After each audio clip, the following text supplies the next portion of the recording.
Hi guys, magluto tayo ng fried noodle with eggs, ham, garlic, onions.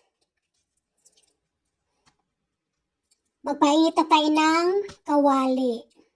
At kapag mainit na ang kawali, maglagay tayo ng mantika.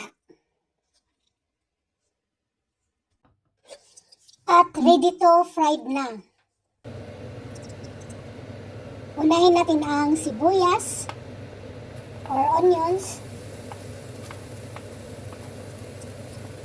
Igisa natin ng bahagya.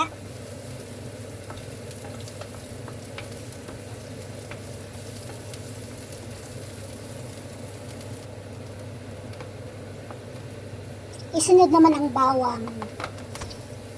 Inuuna ko ang onions kaysa bawang kasi mas mabilis masunog ang bawang, lalo na at crushed onions, crushed garlic yan. Tapos yung ham, i-fried natin ng konti ang ham para mas masarap.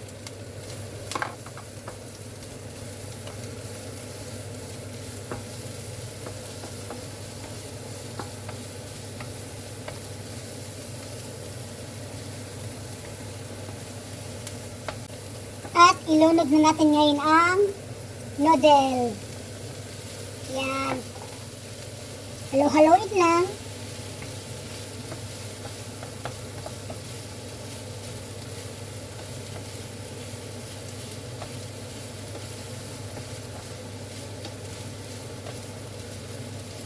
Siyempre, maglagay tayo ng asin at paminta, pampalasa.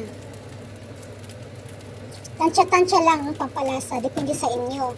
Kung gusto nyo ng mas maalat o hindi masyado. Halo-haloin. Dinagdagan ko pala yan ng ibang noodles, guys. Kasi medyo konti lang yung kanina, kaya nagdagdag ako ng isa pang klase ng noodles. Tapos yung itlog, idagdag na natin ang itlog. Panghuli ang itlog dahil mas mabilis naman itong maluto. Halo-haloin lang ng konti, tapos maya-maya, luto na yan.